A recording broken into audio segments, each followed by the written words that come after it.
first time. This is a kind of a seasonal ceremony, this Bioneers. You know, if we were migrating birds, this is our staging ground, you know, where we come and we talk about what we hatched this year and what breeding was like. We're here because we know deep inside that our troubled world needs repair, and it's absolutely crucial, and it's possible.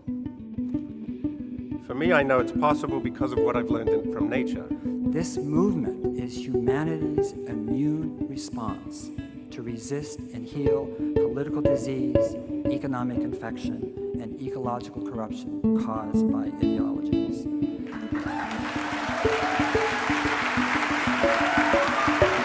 What we look for is really the leading edge work consistently, and people that are not only visionary but have actually brought this into the real world, into practice. We are a young species with a lot to learn. We see through a glass darkly, and when you do, you should probably borrow some lenses from the organisms that can see much better. I'm tuned these days into survivors. This is the Seven Sisters Oak on Lake Pontchartrain. This live oak is 1,200 years old, and she made it. Humans will survive the next climate change. Trust me, humans will survive anything. Not necessarily corporations, though. Monsanto won't survive it.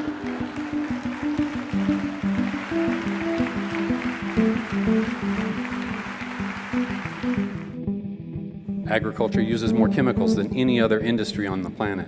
And some of these chemicals are the most toxic chemicals that we know, and they are endocrine disruptors, etc. But many of them are persistent as well.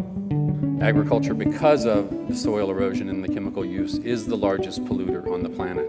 This doesn't matter if you're in Europe, in North America, in Latin America, Asia, Africa, wherever. So here's this incredibly efficient shape that nature uses exclusively, but science and technology doesn't use.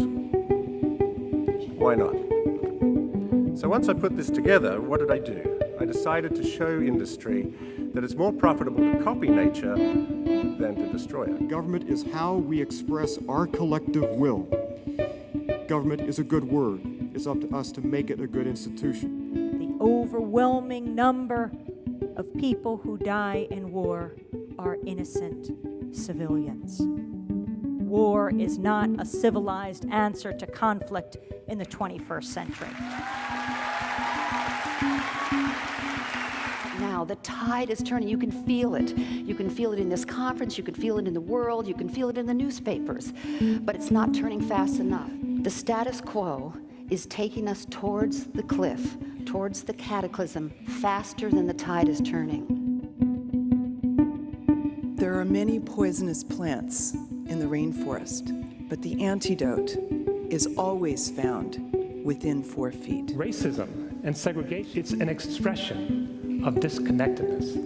It's an expression that denies the interrelationship between the human family. I'm always impressed with what young people can do before older people tell them it's impossible. We have swam in the same contaminated water as our male counterparts, and therefore must do the same deep excavation work in order to bring such attributes to bear. A skirt in the chair does not guarantee you anything. We are the environment. There is no distinction.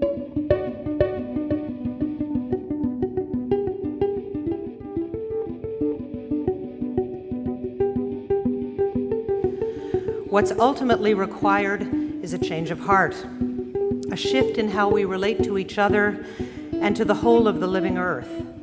The root source of our gravest challenges, both socially and environmentally, is a crisis of relationship. We look at these speakers and we think, yeah, they're the ones. I tell you, I keep failing. I keep being really scared. That failure is compost for success. This is win-win-win, new and synergistic thinking. To recap who has won, the city reaps a huge financial return on its investment, converting a polluting waste stream into a lucrative revenue stream.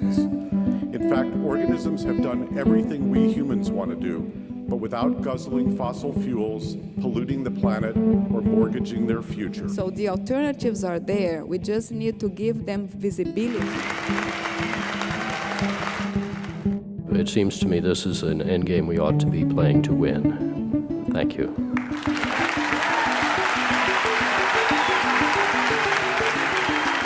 The worst failure we could have is a failure of the imagination.